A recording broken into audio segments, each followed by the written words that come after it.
दोस्तों आज के इस वीडियो सेशन में हम फैक्टोरियल नोटेशन के बारे में कंप्लीट जानकारी लेंगे। यह जो टॉपिक लिया गया है वह एक परमुटेशन और कॉम्बिनेशन का एक टॉपिक है, ठीक है। इसके बारे में आज हम कंप्लीट जानकारी लेंगे, क्योंकि परमुटेशन और कॉम्बिनेशन को जानने से पहले फैक्टोरियल नोटेशन जानना बहुत ही इंपॉर्टेंट होता है। उसके बाद हम इसकी सारी बातों को हम समझ पाएंगे, इसके अंदर की सारी बातों को हम समझ पाएंगे। पहले हमको परमुटेशन और कॉम्बिनेशन को पढ़ने से पहले हमको फैक्टोरियल नोटेशन का नॉलेज होना एकदम पूरा नेसेसरी है, ठीक है। चलिए इस वीडियो को कंटिन्यू करते हैं। ओके, परमुटेशन और कॉम्बिनेशन में सबसे पहले उसका टॉपिक है एक फैक्टोरियल नोटेशन। उससे थोड़ा पहले एक टॉपिक होता है, मैं उसको आप लोगों को पहले बता दूं कि फंडामेंटल प्रिंसिपल ऑफ काउंटिंग होता है। फंडामेंटल प्रिंसिपल ऑफ काउंटिंग जो होता है वह इसका एक पार्ट है फैक्टोरियल नोटेशन का। क्योंकि फैक्टोरियल नोटेशन से पहले अगर उसकी नॉलेज अगर मेरे पास रहती है तो इसको समझने में बेहद आसानी होगा। ये जो फंडामेंटल प्रिंसिपल ऑफ काउंटिंग है वो आपको दो डिवाइड किया गया है, दो पार्ट में उसको डिवाइड किया गया। सबसे पहला पार्ट है फंडामेंटल प्रिंसिपल ऑफ मल्टीप्लिकेशन और दूसरा है फंडामेंटल प्रिंसिपल ऑफ एडिशन, ठीक है। इस दोनों के जरिए हम क्या कर सकते हैं, उसका काउंटिंग के मेथड से उसका हम सॉल्यूशन कर सकते हैं, ठीक है। ये आप याद रखिएगा। चलिए अब हम इस वीडियो को चालू स्टार्ट करते हैं कि सबसे पहला एक यहाँ पर दिया है क्वेश्चन, उसके जरिए हम समझते हैं कि आखिर हमने अभी जो दो बात कहा आखिर वो क्या है, कि मतलब इस एग्जांपल के जरिए हम समझते हैं। तो सबसे पहले यहाँ पर क्वेश्चन को हम पढ़ते हैं। यहाँ लिखा है how many 3 digit numbers can be found from the digit 1 2 3 4 and 5 assuming that. जो यहाँ पर कंडीशन दिया है, यहाँ पर दो कंडीशन है। फर्स्ट कंडीशन यह है कि repetition of the digit is allowed. अगर डिजिट का अगर रिपीटेशन, अगर उसका पुनरावृत्ति जो है अगर अलाउ कर दे, हम अनुमति उसको दे दे कि नहीं तुम अगर एक बार जो भी हम डिजिट का यूज कर लिए फिर हम उसका यूज कर सकते हैं, तब उस कंडीशन में उसका क्या हम करेंगे, ठीक है। चलिए तो इसी के बारे में यहाँ पर हम बात करते हैं। तो सबसे पहले यहाँ पर बात करते हैं कि अगर रिपीटेशन अगर अलाउ रहेगा तो कंडीशन क्या होगा। अगर रिपीटेशन अलाउ होगा तो हमको सबसे पहले यहाँ पर ये बात सीखना जरूरी है कि देखिए सबसे पहले हम यहाँ पर ये कहते हैं कि हमको 3 डिजिट का एक मिला है ना। हमको 3 डिजिट का यहाँ पर देखिए 3 डिजिट का नंबर हमको बनाना है। तो सबसे पहले हम 3 डिजिट का एक बॉक्स बना लिए।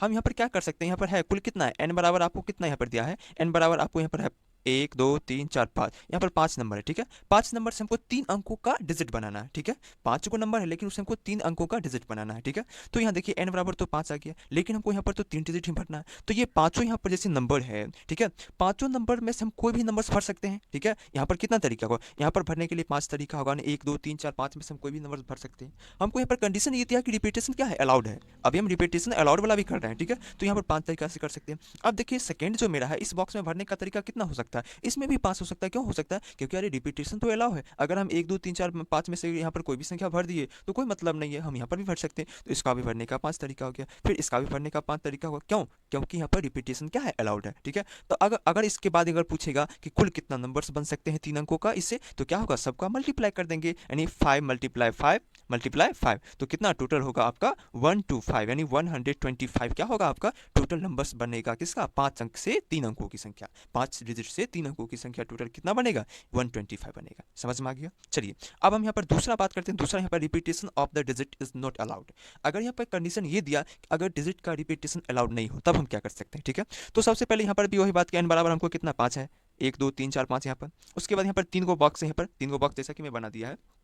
अब देखिए यहाँ पर ये 5 संख्या में से तो कोई संख्या एक यहाँ पर भर सकते हैं, इसको भरने का 5 तरीका हो गया। आप समझ रहे हैं कि नहीं, इसको भरने का 5 तरीका हो गया। अब उसके बाद यहाँ पर जो ये दिया है, हम यहाँ पर बोला कि रिपीटेशन अलाउड नहीं है। अगर आप जो एक बार संख्या भर देंगे वो दूसरी बार आप यूज नहीं कर सकते उस संख्या को भरने के लिए। तो यहाँ पर 5 में से मान चलिए जैसे 5 यहाँ पर भर दिए, ठीक है। तो इधर आपका कितना 4 ही संख्या ना बचा, इसको भरने का कितना तरीका होगा, 4 होगा। फिर इसको भरने का कितना तरीका होगा, 3 होगा। क्यों, क्योंकि हम जैसे 5 इसमें भर दिए तब 4 बचा, फिर इसमें 4 भर दिए, इसका मतलब क्या होगा, 2 संख्या हमने यहाँ तक भर दिया, तो इधर भरने का 3 तरीका ना बचेगा। बात समझ में आ रहा है। ऐसे ही करके यहाँ पर क्या करेंगे, 5 4 जा 20 या 23 जा 60, यानी सबको मल्टीप्लाई आपस में कर देंगे। तो सबसे अंत में क्या होगा, इसका आंसर जो होगा वो आपका 60 आ जाएगा। तो ये समझ में आएगा। आई होप ये क्वेश्चन बहुत अच्छी तरह से आपको समझ में आएगा, ठीक है। चलिए वीडियो को हम आगे कंटिन्यू करते हैं। अब हम थोड़ा फैक्टोरियल नोटेशन के बारे में जानते हैं कि आखिर फैक्टोरियल नोटेशन क्या है, ठीक है। देखिए फैक्टोरियल नोटेशन जो है एक मतलब नोटेशन है, फॉर्मेटेशन को जानने से पहले ये जानना बहुत ही इंपॉर्टेंट है। तो सबसे पहले यह जो इट इज डिनोटेड बाय ऐसे आप ये फैक्टोरियल नोटेशन है, ठीक है। या फिर आप ऐसे दो तरीका से आप फैक्टोरियल को नोटिस कर सकते हैं। ऐसा आप यहाँ लिखें या फिर ये लिखें, दोनों में से आप कोई भी लिखेंगे तो आपका बिल्कुल वो क्या होगा, सही माना जाएगा, ठीक है। बट कंडीशन ये है कि यहाँ पे एन जो है वो पॉजिटिव नंबर्स होना चाहिए। ओके चलिए अब यहाँ पर इसका जो फार्मूला होता है उसके बारे में डिसाइड कर लेंगे। ये फार्मूला जो फैक्टोरियल नोटेशन का होता है, मतलब ये क्या होता है, डिक्रीजिंग ऑर्डर यानी डिसेंडिंग ऑर्डर में घटते चला जाता है, ठीक है। जैसे एन हुआ तो n-1 n-2 n-3 n-4 और लास्ट में आते आते आते यहाँ पर क्या होगा, 3 2 1 होगा कि नहीं होगा, जरूर होगा। 3 × 2 2 गुने 1, जैसा कि यहाँ पर दिखाया गया है कि नहीं। तो ये 3 2 1 ऐसे करके हुआ। तो हम इसको ये भी बोल सकते हैं कि factorial n is equal to, ये तो n है, और फिर देखिए यहाँ पर n इन -1 करेंगे, फिर इसमें से अगर 1 घटा लें, यानी 1 1 1 घटते चला जाता है तो n -2 हो जाएगा, ठीक है। अगर फिर इसमें से 1 घटा लें तो n -3 हो जाएगा। तो इसी प्रकार ये क्या होगा, घटते घटते यहाँ पर 3 2 1 तक चला जाएगा। तो हम इसको जनरली ये भी लिख सकते हैं यहाँ पर कि factorial n is equal to n into n -1 का फैक्टोरियल। ये भी फॉर्मूला ये बहुत जगह यूज होगा, या फिर आपको ऑब्जेक्टिव में बहुत ही हेल्पफुल होने वाला है, इसलिए आप इसको नोट कर लीजिएगा। और ये तो ऑलरेडी फैक्टोरियल का फॉर्मूला है ही, और उसका नोटेशन हम जान गए कि उसका नोटेशन क्या है, ये होता है।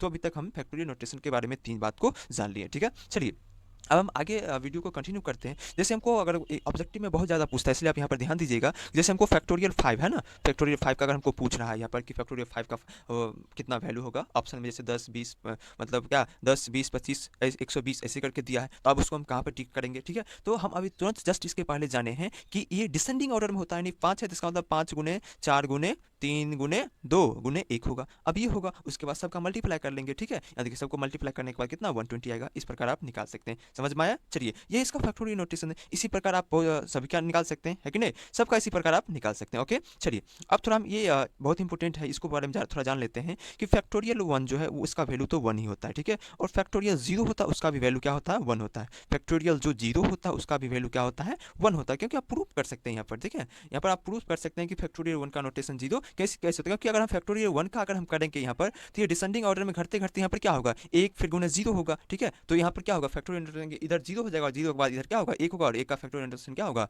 1 तो होगा ही। बात समझ में आया। इस प्रकार आप प्रूफ भी इसको कर सकते हैं। ओके चलिए अब वीडियो को कंटिन्यू करते हैं। यहाँ पर कुछ यहाँ पर क्वेश्चन दिया इंपॉर्टेंट, उसको इसके बारे में थोड़ा जान लेते हैं, इसको समझा देते हैं, आप कर लेंगे। ओके तो सबसे पहले यहाँ पर ये क्वेश्चन जो दिया है 1/8 का फैक्टोरियल प्लस 1/9 का फैक्टोरियल इक्वल टू x/10 का फैक्टोरियल। यहाँ पर फाइंड x का रहा है, x का वैल्यू हमको निकालने के लिए बोला, ठीक है। तो बस इसमें कुछ नहीं करे, स्टेप को आप समझते जाइए, इसमें कुछ करना नहीं है, सिर्फ स्टेप को समझना है कि वो करते गए। अब हम यहाँ पर ये बात अभी जान लिए हैं कि हम पढ़े थे factorial n equal to n into n -1। अभी जस्ट मैंने वहाँ पर इसके पिछले अभी तुरंत इसके पिछले वाला पेपर पर पढ़ा था, ठीक है। तो वहाँ पर था कि factorial n equal to n into factorial -1 होता है, ठीक है। तो देखिए हम यहाँ पर ये दिमाग लगाएंगे कि आखिर कहाँ कहाँ से कर सकता है। देखिए हम 9 को 9 इंटू 8 का फैक्टोरियल लिख सकते हैं, ऑफकोर्स लिख सकते हैं। और यहाँ पर 10 जो है 10 का यहाँ पर 10 मल्टीप्लाई 9 मल्टीप्लाई 8 का फैक्टोरियल लिख सकते हैं। अब देखिए इसमें भी 8, इसमें भी 8 और इसमें भी 8। इसका मतलब क्या हुआ, यहाँ पर इसमें से तीनों में से हमको 8 कॉमन आ रहा है, तो 1/8 का फैक्टोरियल हम कॉमन ले लिए यहाँ पर। तो यहाँ पर क्या हो जाए 1 + 1/9 बचेगा, तो इसको लिख लिए। और यहाँ पर क्या हो गया x/90 हो गया, और 1/8 फैक्टोरियल को अलग कर दिया। फिर देखिए ये और ये यहाँ पर कट गया, तो यहाँ पर क्या होगा 9 का 9 10 10 मतलब क्या 10/9 हो गया इक्वल टू x/90 हो गया। तो यहाँ पर कट गया ये 10 बार में, तो x इक्वल टू कितना 100 हो गया। समझ में आया। ये इसी प्रकार तो आप कर सकते हैं, ठीक है। देखिए आगे यहाँ पर ये क्वेश्चन है, ये आप कर लेंगे आसानी से, क्योंकि इसमें एक प्रॉपर्टीज भी यहाँ पर छुपा हुआ है, उसको थोड़ा समझ लीजिए। जैसे 3 का फैक्टोरियल प्लस 4 का फैक्टोरियल यहाँ पर दिखाया गया है, और वो आपका 9 का फैक्टोरियल के इक्वल है या नहीं, ये प्रूव करने के लिए बोला है, ठीक है। तो हम 3 का फैक्टोरियल और 4 का फैक्टोरियल निकाल लेंगे। तो यहाँ देखिए निकाले, मैंने जैसे यहाँ पर निकाल लिया है तो 30 आया है, और 7 का निकाला तो यहाँ पर 5040 आ गया। इसका मतलब दोनों का क्या हुआ, LHS और RHS नहीं बराबर हुआ, यानी 3 और 4 को जोड़ते यहाँ पर तो 7 के इक्वल तो होता है, लेकिन फैक्टोरियल में ऐसा संभव नहीं है। इससे ये मिलता हमको पता चलता है कि अगर हम गुना करेंगे, भाग करेंगे, जोड़ करेंगे, घटाव करेंगे, कुछ भी फैक्टोरियल नोटेशन में ऐसा यहाँ पर प्रिंसिपल नहीं है। वो आपका LHS और RHS बराबर नहीं हो सकता, चाहे वो एडिशन हो, सब्सट्रैक्शन हो, मल्टीप्लिकेशन या डिवीजन हो, कुछ भी हो। समझ में आया। चलिए तो इस वीडियो में इतना ही रखते हैं। आगे वाले जो वीडियो आएगा उस वीडियो में आप क्या करेंगे, परमुटेशन और कॉम्बिनेशन के बारे में धीरे धीरे जानकारी लेंगे, ठीक है। तो ये बहुत ही इंपॉर्टेंट वीडियो था। अगर आप हमारे चैनल पर नए आए हैं तो जरूर हमारे चैनल को सब्सक्राइब कर लें, और वीडियो को लाइक और शेयर जरूर करें। अगर इसमें कोई भी दिक्कत परेशानी होता है तो हमारी व्हाट्सअप नंबर 9128036260 पर हमें आप कोई भी क्यूरी होता है तो उसे आप पूछ सकते हैं। कोई भी एनी प्रॉब्लम, अगर कोई भी दिक्कत हो किसी भी तरह का, तो आप हमारे कॉल करके हमारे नंबर पर पूछ सकते हैं, ठीक है। चलिए इस वीडियो में इतना ही।